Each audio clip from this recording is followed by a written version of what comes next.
Hello friends, welcome back to my channel. मैं हूं आपकी फ्रेंड वर्षा। फ्रेंड्स, आज की इस वीडियो में हम बात करेंगे यूजीसी एनटी एंड नेट के कॉमर्स के प्रैक्टिस सेट की। वीडियो को स्टार्ट करने से पहले प्लीज़ मेरे चैनल को सब्सक्राइब कर लीजिए, और अगर आपने चैनल को सब्सक्राइब कर लिया तो इस वीडियो को लाइक कीजिए और अपने फ्रेंड्स के साथ शेयर कीजिए। फ्रेंड्स, इस वीडियो में हम बात करेंगे चैप्टर वाइज उन सभी क्वेश्चन की, या फिर जो एक्सपेक्टेड है, हमें लगता है कि इस तरह के क्वेश्चन पूछे जा सकते हैं, उन सभी क्वेश्चन को हम यहाँ पर डिस्कस करेंगे। तो चलिए फ्रेंड्स, आज की इस वीडियो को हम स्टार्ट करते हैं। क्वेश्चन है हमारा, how many types of information are send downwards through formal channels. यानी फॉर्मल चैनल के थ्रू हम डाउनवर्ड पोजीशन में कितनी तरह से इंफॉर्मेशन को सेंड कर सकते हैं। 2 टाइप्स है, 3, 4 एंड 5। तो फ्रेंड डिफरेंट टाइप्स हैं, और यहाँ पे अगर हम सबसे ज़्यादा नंबर्स देखें तो यहाँ पर है हमारा 5। और हम डाउनवर्ड अगर हम चैनल की बात करें तो हम इंफॉर्मेशन को हम सेंड कर सकते हैं। कोई पेपर निकाल के, कोई ऑफिशियल पेपर हमने निकाल दिया, या फिर हम किसी भी तरह का नोटिस निकाल सकते हैं। और भी बहुत सारे हैं, या हमने एक कॉन्फ्रेंस कर ली, उसके थ्रू हमने निकाल दिया, या फिर हमने कोई टेलीफोनिक कन्वर्सेशन करके निकाल दिया कोई इन्फॉर्मेशन। तो यहाँ पर अगर हम इस तरह से बात करें तो हमारा ऑप्शन 5 यहाँ पे करेक्ट होगा, क्योंकि डिफरेंट टाइप्स हैं जिसके थ्रू हम इन्फॉर्मेशन को पास कर सकते हैं। नेक्स्ट क्वेश्चन पर हम आते हैं, what causes a lot of relevant information to be lost. यानी कि ऐसा क्या कारण है जिसके कारण हमारे रेलिवेंट इन्फॉर्मेशन ज्यादा से ज्यादा खोने के चांसेस होते हैं। वॉल्यूम ऑफ इन्फॉर्मेशन, यानी कि इन्फॉर्मेशन ज्यादा होने से हमारी रेलिवेंट इन्फॉर्मेशन खो जाती है, या फिर टाइमिंग ऑफ इन्फॉर्मेशन, इन्फॉर्मेशन की जो कलेक्ट करने की टाइमिंग थी वो सही नहीं थी, या एक्यूरेसी ऑफ इन्फॉर्मेशन, या फिर फ्लो ऑफ इन्फॉर्मेशन। तो फ्रेंड्स, अगर हम बात करें जिसमें सबसे ज्यादा रेलिवेंट इन्फॉर्मेशन खोने के चांसेस होते हैं, वो होता है वॉल्यूम ऑफ इन्फॉर्मेशन। क्योंकि फ्रेंड्स, अगर हमारे पास इन्फॉर्मेशन बहुत लार्ज वॉल्यूम में होगी तो वहां पर क्या होगा, बहुत सारी इन्फॉर्मेशन हमारी स्किप हो जाएंगी। हम उन चीजों को तरफ ध्यान नहीं दे पाएंगे जो कि हमारी रेलिवेंट इन्फॉर्मेशन है।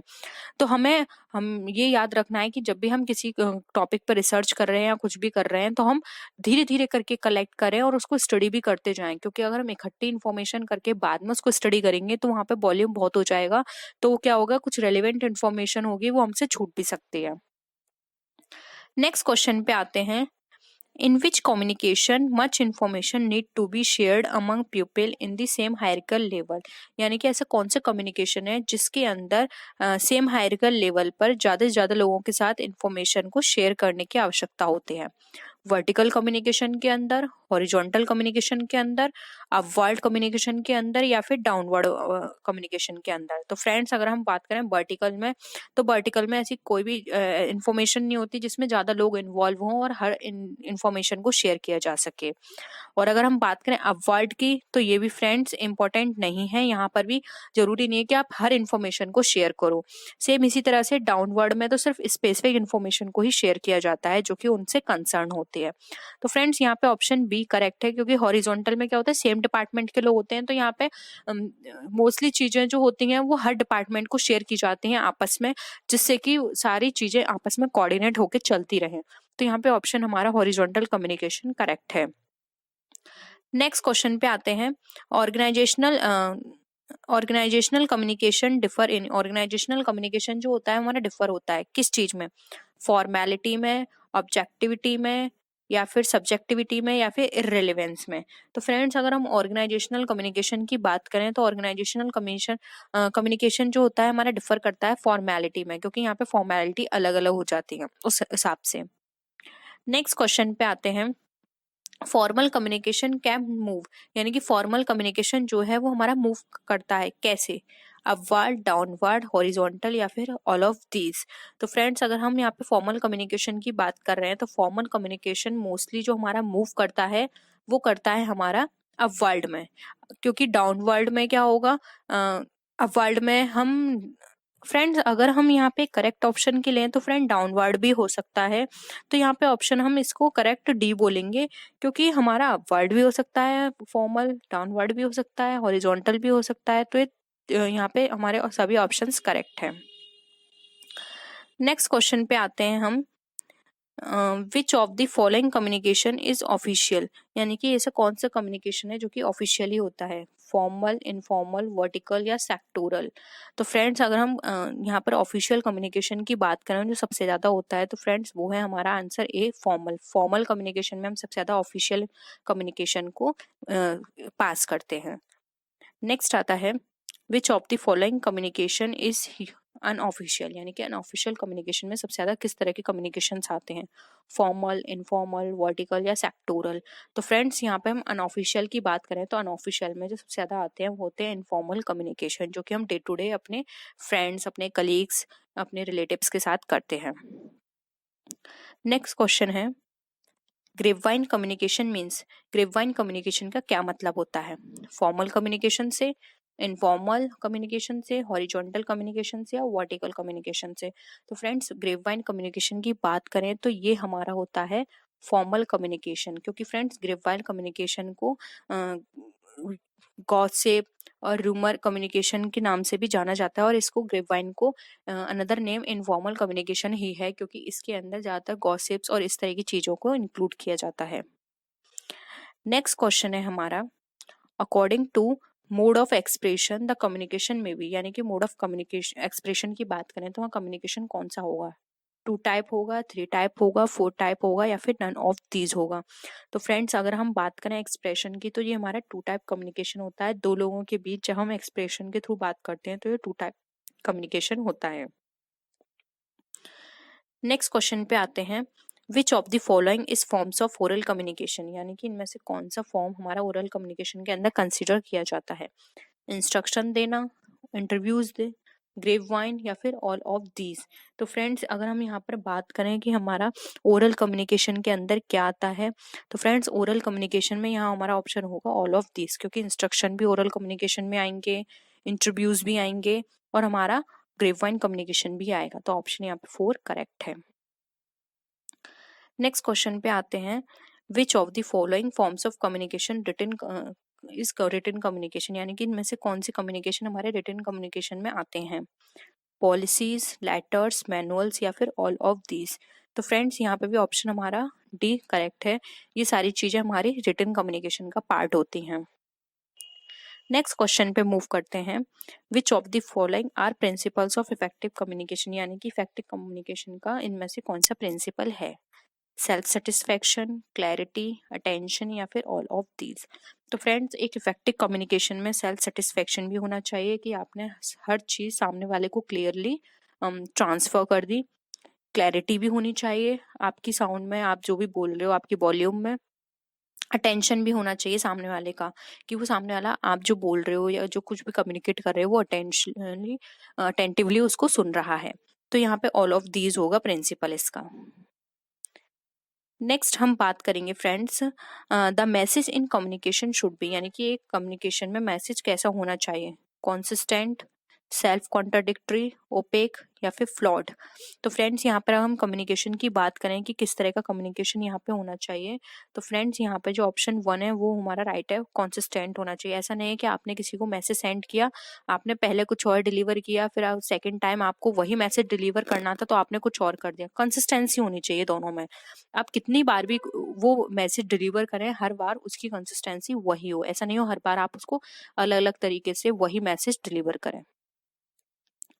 नेक्स्ट क्वेश्चन पे आते हैं where accuracy of a communication is important then which communication type is desirable, यानी कि जहाँ कम्युनिकेशन की एक्यूरेसी हमारी इम्पोर्टेंट होती है वहाँ किस तरह के कम्युनिकेशन की जरूरत होती है, डिजायर होती है, 1 वे कम्युनिकेशन की, 2 वे कम्युनिकेशन की, बोथ ए एंड बी या फिर नन ऑफ द अबव। तो फ्रेंड्स इसका जो राइट आंसर है वो है option B, 2 way communication. Friends अगर एक्यूरेसी रखनी है कि तो आपको ना 2 वे कम्युनिकेशन रखना पड़ेगा, ऐसा नहीं है कि सिर्फ 1 वे आपने डिलीवर कर दिया। हो सकता है कि आपने जो मैसेज डिलीवर किया है सामने वाले ने उसको कुछ और तरीके से समझा हो, तो अगर 2 वे कम्युनिकेशन होगा तो हो सकता है अगर सामने वाले को ठीक से वो समझ में नहीं आया तो वो आपसे क्रॉस क्वेश्चन कर ले कि आपने यही मैसेज डिलीवर किया था ना, या फिर आपके मैसेज का यही मतलब है ना। तो 2 वे कम्युनिकेशन में क्या होगा, हर चीज इजिली क्लियर हो जाएगी, एक्यूरेसी रहेगी मैसेज में जो भी आप कम्युनिकेशन कर रहे हो। तो यहाँ पे ऑप्शन बी हमारा करेक्ट है। नेक्स्ट आते हैं हम in order to ensure that the message is understood by the receiver correctly it is desired to have, यानी कि ये इंश्योर करने के लिए कि जो भी मैसेज अंडरस्टूड किया गया है रिसीवर के द्वारा वो करेक्ट है, आपको क्या करना होगा, इन फॉर्मेलिटी, इनफॉर्मेलिटी रखनी होगी, एडिक्वेसी रखनी होगी, फीडबैक लेना होगा या फिर टाइमलीनेस आपको रखना होगा। तो फ्रेंड्स यहाँ पर अगर आप चाहते हैं कि सामने वाले से पता चले कि उसने वो जो भी आप मैसेज डिलीवर किया है उसने करेक्टली उसको रिसीव किया है कि नहीं, तो आपको क्या लेना होगा, उससे एक फीडबैक लेना होगा कि आप हमने जो समझा कहा था, मैसेज डिलीवर किया था, आपने उस पर क्या राय ली या फिर आप क्या समझे उससे, आपने क्या सोचा उस बारे में। इस तरह से आप फीडबैक ले सकते हैं, तो आपको पता चल जाएगा कि सामने वाले ने किस तरह से आपके मैसेज को रिसीव किया है। नेक्स्ट क्वेश्चन पे आते हैं। Communication can be send through a variety of channels that include, यानी कम्युनिकेशन जो है हमारा कितनी जो चैनल की वेराइटीज के पास होता है, उसमें क्या क्या इंक्लूड किया जाता है, ओरल, रिटेन, इलेक्ट्रॉनिक या फिर ऑल ऑफ दिस। बहुत ही सिंपल है फ्रेंड्स, इसका आंसर 4 करेक्ट है। नेक्स्ट है, विच of the following is the advantage of having oral communication, यानी ओरल कम्युनिकेशन रखने के लिए क्या क्या एडवांटेज हैं। Question can be asked and answered, यानी कि क्वेश्चन को आप पूछ सकते हो, आंसर कर सकते हो। Feedback is immediate and direct, feedback हमारे इमीडिएट एंड डायरेक्ट मिल जाता है। It is more persuasive and less expensive, more persuasive है यानी हर लेवल पर चलता है और एक्सपेंसिव भी नहीं है, या फिर ऑल ऑफ दी अबव। तो फ्रेंड्स ओरल कम्युनिकेशन की बात करें तो ये सभी आंसर ऑप्शन इसके करेक्ट हैं, तो ऑप्शन हमारा 4 यहाँ पे राइट होगा। नेक्स्ट आते हैं, which of the following is advantage of having written communication, यानी कि हमें रिटन कम्युनिकेशन के क्या क्या एडवांटेज हैं। Message can be revised several times, it is permanent record that can be saved, receiver has more time to analyse the message, या फिर all of the above. तो फ्रेंड्स इसका भी जो राइट आंसर होगा वो होगा ऑल ऑफ द अबव, क्योंकि हम इसको रिवाइज कर सकते हैं, सेवरल टाइम्स देख सकते हैं, ठीक है, और परमानेंटली एक रिकॉर्ड की तरह रहेगा हमारे पास। आगे हम कभी किसी भी तरह की प्रॉब्लम आती है, कोई डिस्प्यूट होता है, तो हम एज इसको प्रूफ शो कर सकते हैं, या फिर हम इसको एनालाइज कर सकते हैं मैसेज को, कि सामने वाले ने जो हमें मैसेज भेजा था उसका क्या मतलब है। हो सकता है कि वो कुछ और कहना चाह रहा हो, तो हम बार बार उसको रीड करके अपनी जो भी डाउट है उनको क्लियर कर सकते हैं।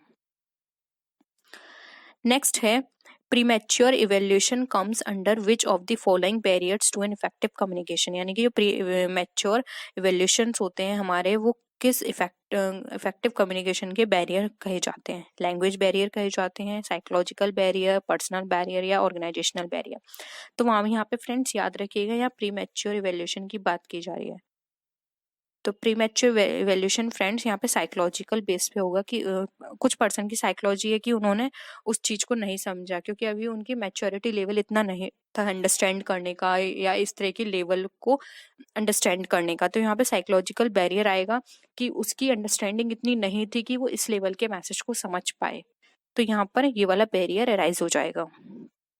आज की इस वीडियो का लास्ट क्वेश्चन है, according to Kent Davis how many types of grapevine can occur, यानी कि ग्रेप वाइन कम्युनिकेशन कितनी तरह से अकर होते हैं, 2, 3, 4 या फिर 5। तो फ्रेंड्स इसका जो राइट आंसर है वो है हमारा कि ये हमारे अकर होते हैं 4 टाइप से। तो राइट आंसर हमारा है यहाँ पे 4। केंट डेविस ने जो ग्रेप वाइन के टाइप्स दिए हैं वो है हमारे 4 टाइप के। नेक्स्ट क्वेश्चन पे आते हैं, which of the following is the commonest grapevine chain in organisation, यानी कि जो कॉमनेस्ट ग्रेपवाइन चेन है ऑर्गेनाइजेशन की वो कौन सी है। Single stand chain, gossip chain, probability chain या फिर क्लस्टर चेन। तो फ्रेंड्स ग्रेपवाइन के अंदर जो सबसे ज्यादा कॉमन है चेन वो है हमारी क्लस्टर चेन, यानी क्लस्टर चेन का मतलब होता है बहुत सारे क्लस्टर बने हुए हैं, वो डिवाइड डिफरेंट पार्ट्स में। तो ग्रेपवाइन कम्युनिकेशन का पार्ट होती है, जो कि नॉर्मली जो गॉसिप होती है उसमें सबसे ज्यादा इसी तरह की चीज होती है कि ग्रुप्स बन जाते हैं और वहाँ पे र्यूमर क्रिएट होता है लोगों के बीच में कि उसने उससे ये कहा ये कहा ये कहा, तो क्लस्टर बन जाते हैं। तो ये वाली चेन सबसे ज्यादा कॉमन है। तो फ्रेंड्स आई होप आपको आज के क्वेश्चंस पसंद आए होंगे। वीडियो पसंद आए तो वीडियो को लाइक कीजिए, अपने फ्रेंड्स के साथ शेयर कीजिए, और किसी भी तरह की कोई भी डाउट हो या फिर आपको कोई प्रॉब्लम हो तो आप नीचे कमेंट सेक्शन में लिख सकते हैं। आप मेरे फेसबुक पेज और इंस्टा आईडी से भी कनेक्ट हो सकते हैं। तो फ्रेंड्स नेक्स्ट वीडियो में हम फिर मिलते हैं और भी अच्छी वीडियोस के साथ, तब तक के लिए बाय बाय।